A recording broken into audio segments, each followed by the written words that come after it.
Within the past 10 minutes, we've learned that this morning is the coldest for some of you in nearly 3 years, but I'll show you why temperatures may rise by nearly 50 degrees this week coming up. Looking forward to that. Meanwhile, teachers and students will have a very cold start to their week. How school leaders in Wake County are making sure people are staying safe. Plus, Rob Reiner's death investigation. His family has confirmed the death of both him and his wife. We'll bring you the breaking details that we received overnight, plus the reaction pouring in from all across the country. A lot of stories that we're getting to from overnight as you're joining us here at our 6 o'clock hour on WRAL News on this WRAL Weather Alert Day. Thanks for joining us. I'm Chris Lovingood. And I'm Keely Arthur. And yes, Chris Michael's telling us some breaking news right now from the WRAL Severe Weather Center. We now have hit a new kind of record or milestone. Yeah, that milestone is that it's the coldest morning in the Triangle since December of 2022 by dropping down to 15 degrees at the airport. You see that's also the case in Garner, Knightdale, Wake Forest, Apex, and in Holly Springs. If it's 15 or 16, you really don't feel the difference. That's just more for statistics. So yeah, that 15-degree reading is the coldest we've seen at RDU since December 26th of 2022. You factor in the wind, and every now and then it feels a little bit colder than that. But again, cold is cold. Make sure you're bundled up in several layers out there this morning. It's not until about 12 or 12:30 this afternoon that you see temperatures just above freezing. Plenty of sunshine today, but the air is pretty Arctic. We're going to be looking at highs in the upper 30s. Now, there's that area of low pressure that just drug that Arctic air down. You see that in the purples. As that moves away, notice how these oranges and reds, that's just an indication of above average temperatures. That's what comes in for the rest of the week. Is that a fluke or is that a trend as we get closer to Christmas Day? We'll show you in a few minutes. Happening now, I'm going to take you outside and checking your morning commute, give you a live look at US 1 and 64 in Cary Parkway. There's a Cary Parkway exit only in the distance. Traffic beginning to pick up just a little bit, but flowing nicely in all directions this morning as we give you a live look at our traffic map this morning. We're not seeing any delays on any of the major routes. The Beltline, I-87, US 1 coming in from Capitol Boulevard, all free of any congestion at this hour. You're getting ready to head into the car. Tune us in on the radio, 101.5 HD3. As we've been telling you all morning, a very cold start. Wake County Schools is making sure students and staff are ready for the frigid temperatures. WRAL's Kelsey Coffey is live at the Wake Schools bus depot. And Kelsey, what kind of precautions are districts taking? Keely, well, they're taking a few. We know that students will be out in the cold at the bus stop this morning. The district instructed all of their bus drivers to arrive about 15 minutes early here at the depot so they can get those buses up and running, getting warm to make sure that those students can get to school safely. So you can just see how cold it is here because there is an ice patch there on the ground. And we even brought our temperature gun out with us this morning so we can check out the temperature. So it's about 14 and a half degrees right now. Now, on days like this, we know that there have been several schools across Wake County that have had issues with their HVAC systems. So we checked in with the district about that. They say that they have checked with each school that has had issues in the past, either yesterday or early this morning, to make sure that they have no problems and that students will be comfortable and warm throughout the school day. Kelsey Coffey, WRAL News, live in Raleigh. And the thing is, RDU is feeling the effects of this Arctic blast that's hitting us with cold temperatures and winter weather farther north. Let's go ahead and bring in WRAL's Laura Levine. She's live outside RDU or at RDU this morning. And Laura, what should travelers expect today? It looks pretty busy there. Yes, we saw major progress here in Terminal 2. About 30 minutes ago, we saw those lines wrapped around the terminal here for people dropping off bags. But here at the airport last night, more than 140 flights were delayed, dozens canceled because of that winter weather. Right now, we're looking at 9 flights canceled, specifically for those departures heading to JFK and LaGuardia. A weekend storm sent temperatures plunging well below zero in the Midwest and dumped heavy snow on parts of the Northeast. On Sunday, there were over 1,000 flights delayed and hundreds of cancellations at airports across the country because of weather. During the last Arctic blast, RDU shared how the airport takes steps to mitigate any issues. Freezing temperatures require airlines to take extra steps to make sure that snow, slush, and ice don't accumulate on aircrafts. So we spoke with someone traveling to California early this morning. He says he's thankful that he is heading to California and not the Northeast. Super surprised. My mom and my sister were also flying this morning, so I got here and I've been in this line for probably like 30 minutes. So it was crazy. Yeah, so he was basically telling people to get here early. Meanwhile, here at RDU, they typically spray de-icing fluid on sidewalks, roads, runways, and taxiways as a preventative measure. We're going to continue to track the progress as many people are heading out the airport today. Laura Levine, WRAL News. We're live at RDU. Laura, thank you. Well, power is back on for thousands of Wake Forest residents this morning after high winds knocked out their lights and heat yesterday. Crews were out in the cold overnight working on utility poles after a tree fell down onto one of them. We spoke with someone in the area who did not want to go on camera. They said they lost the heat yesterday afternoon. Now, North Carolina emergency management officials say keeping everyone safe and warm is a team effort. In that situation there, we would work very closely with Wake County Emergency Management to make sure that they have the resources to take care of what's going on in that community. Emergency management says resources are on hand for cold weather, like warming shelters, blankets, heaters, food, and water. Officials are also encouraging people to prepare a disaster kit. Remember, you can track the hour-by-hour forecast with the free WRAL weather app. Make sure to turn on those push notifications so you can get the important weather alerts sent straight to your phone. All right, we do want to get back to that breaking news, Keely. In L.A. this morning, family members have confirmed the deaths of actor-director Rob Reiner and his wife. Aerial video shows the heavy police presence outside their home, and you'll see it was very active at one point there.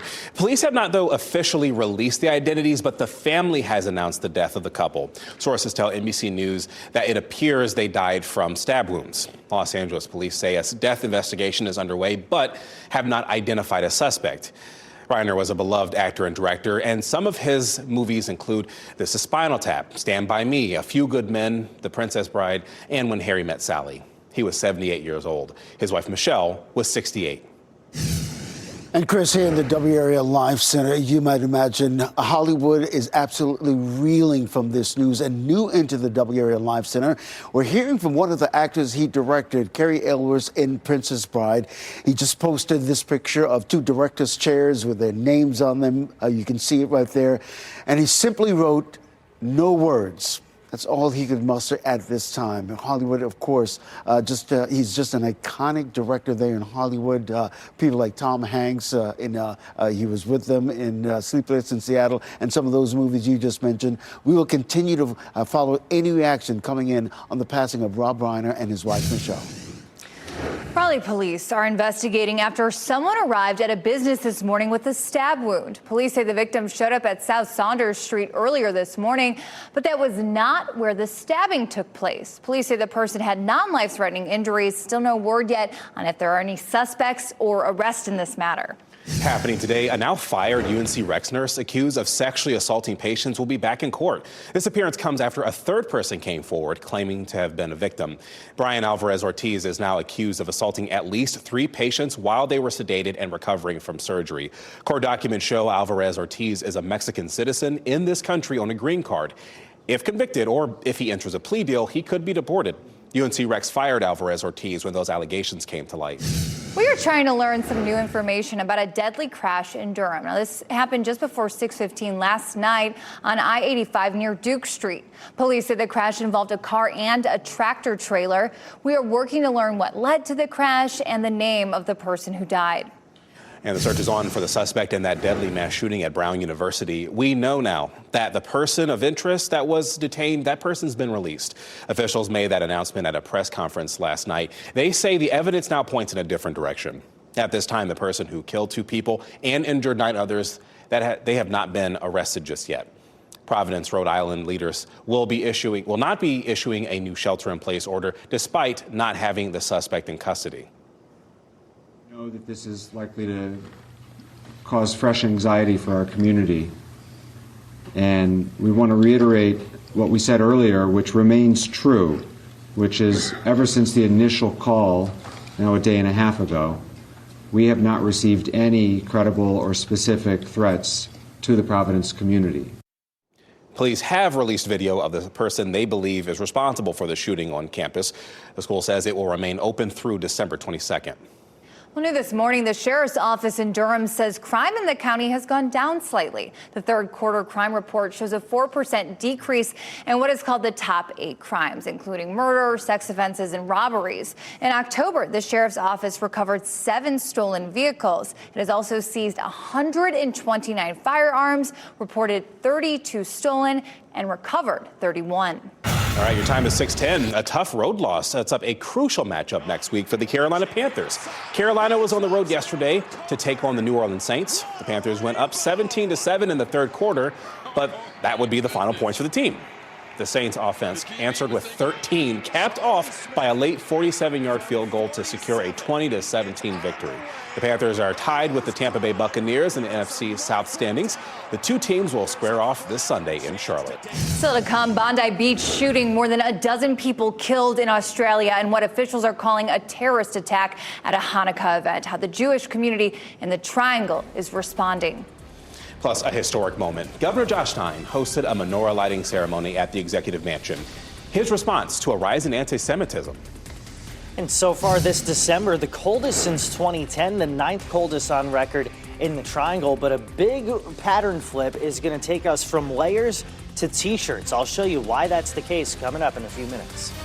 Stay safe with the latest WRAL Weather Alert Day info. Get up to the minute weather and traffic conditions when you get in your car. In Raleigh on 99.3 FM, in Durham 96.5 FM, and everywhere on 101.5 HD3.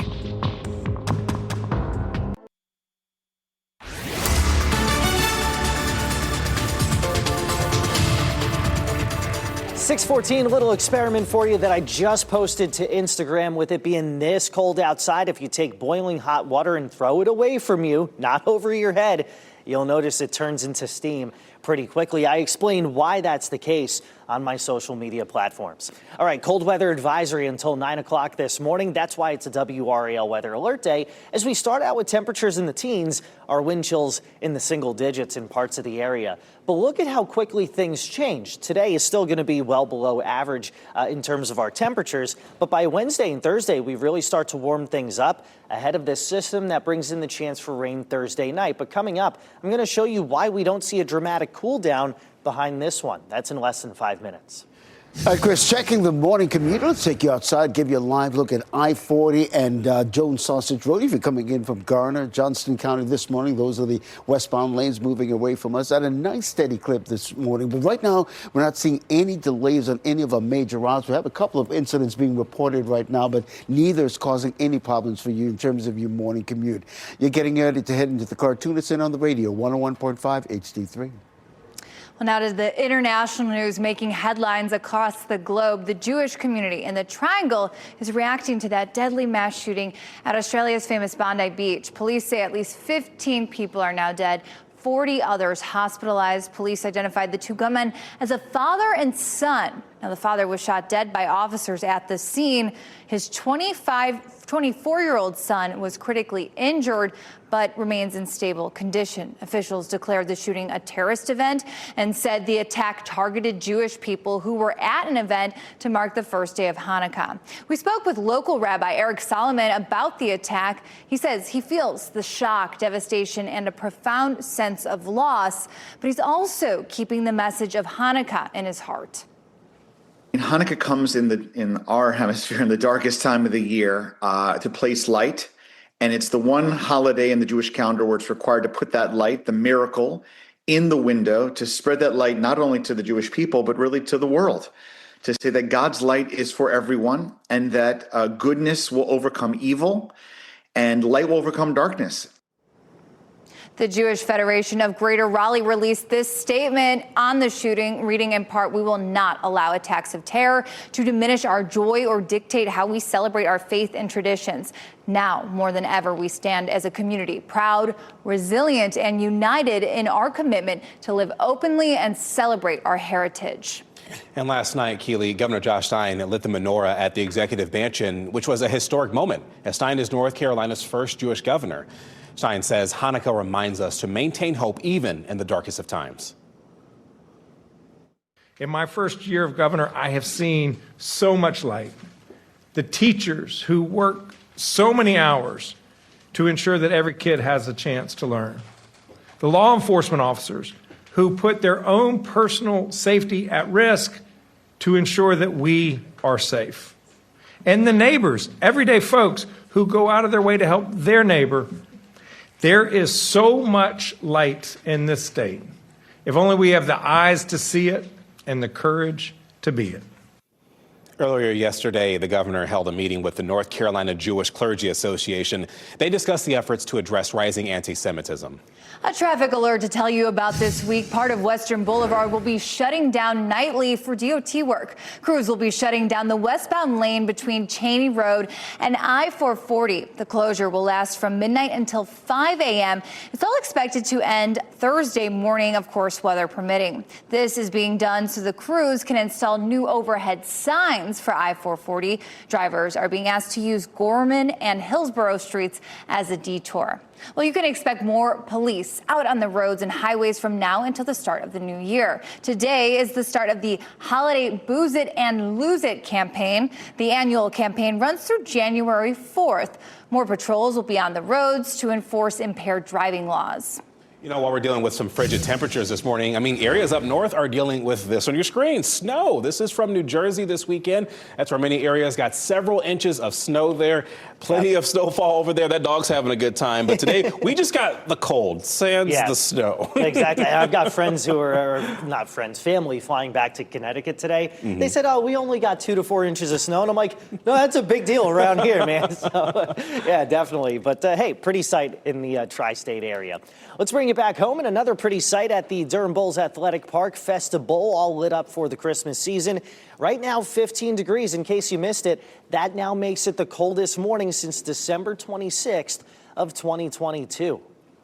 Shocking. Temperatures in the 30s with sunshine this afternoon. Raleigh's at 38. Areas like Goldsboro, 37. Fayetteville, 39. So all of us pretty much on the same playing field. But you may notice this waking up this morning, especially if you're like me and you're a little more sensitive to the dry air. Your body's going to respond to it. Chapped lips. Unfortunately, if you're sensitive to bloody noses, that may be a thing today. And then lots of shocking. My poor cat is just going to have to deal with that today. Static electricity builds up when the air is this dry. So that's just something you may notice both today and starting out tomorrow.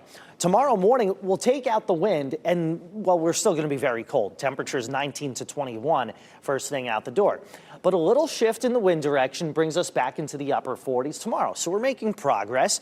And then temperatures near to slightly above average by Wednesday afternoon in the upper 50s. Could even make it into the low 60s prior to some evening and nighttime rain Thursday.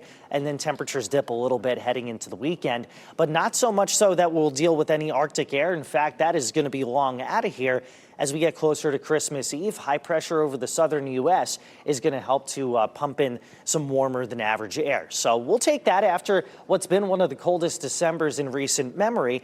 As we get toward Thursday, there's your highs in the 60s. Winter officially begins Sunday morning, and we're still looking at highs in the 60s by then. Ken? All right, Chris, checking the morning commute. Your window on your morning commute. Here's a live look at the southern loop of the Beltline. I-40 and Lake Wheeler Road. Those are the westbound lanes moving away from us. Traffic beginning to pick up just a bit, but flowing at a nice steady clip. Let's have a couple of incidents to report. This is a stalled vehicle on Lewisburg Road near Mitchell Mill Road, and a crash right at in Southeast Raleigh on Rock Quarry Road near Crosslink Road. Not causing any problems for you this morning, but if these intersections sound familiar to you, just know you'll see some police activity in that area. But for the most part, very little to no delays in all of our major routes coming into the Raleigh-Wake County area. You're getting ready to head into the car. Tune us in on the radio, 101.5 HD3. All right, thank you, Ken. Well, just ahead, shipping deadlines. Time is running out to get your holiday gifts delivered. And coming up, 5 on your side will break down the important dates you need to know about. And celebrating a milestone, a 90-year-old gets a new degree. Why it took him 60 years to get his bachelor's.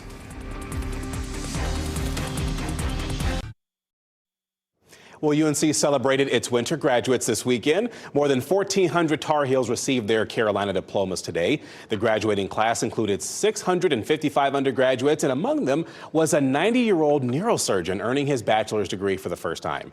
David Kelly enrolled at UNC Chapel Hill in 1953, and he was admitted to the School of Medicine through an accelerated program, but was one course short from earning his undergraduate degree. And I thought I had to have one more course, a 3-hour course in any subject. And I was prepared to do that at Chapel Hill or at Wake Forest, where I live. And so, as it turned out, the chancellor called me, Dr. Roberts called me, and tell me that he was awarding me my degree, and I was absolutely thrilled. And Kelly can now say he earned his bachelor's in chemistry. His diploma says class of 1955. This What's Trending report is sponsored by Call Dad AC and Heating. Phillip Rivers returned to the NFL and Taylor Swift's reign atop the charts. Lots to talk about this Monday. Let's take a look at what is trending. A historic game for quarterback Phillip Rivers. The former NC State star made his return to the NFL yesterday after playing his last game back in the 2020 season. He scored 1 touchdown and 1 interception for the Colts. Yeah, and the Colts would ultimately go on to lose to the Seahawks 18-16. The 44-year-old became the 6th quarterback in NFL history to play at 44 or older. Wow. Well, Taylor Swift's reign atop the charts does not appear to be slowing down. The pop star's newest album, Life of a Showgirl, has now spent 9 weeks at the top of Billboard Top 200.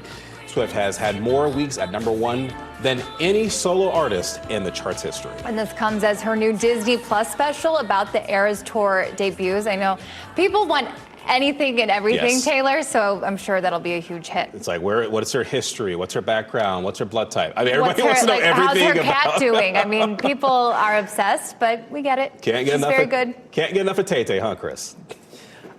You don't want my opinion on it. No. Temperatures in the teens this morning will make it into the 60s. Heading into Thursday afternoon, we're showing you what's causing that. We'll look ahead to the Christmas outlook and a partridge in a pear tree coming up after the break. Plus, keep you warm. How schools are making sure that teachers and students avoid the frigid temperatures today.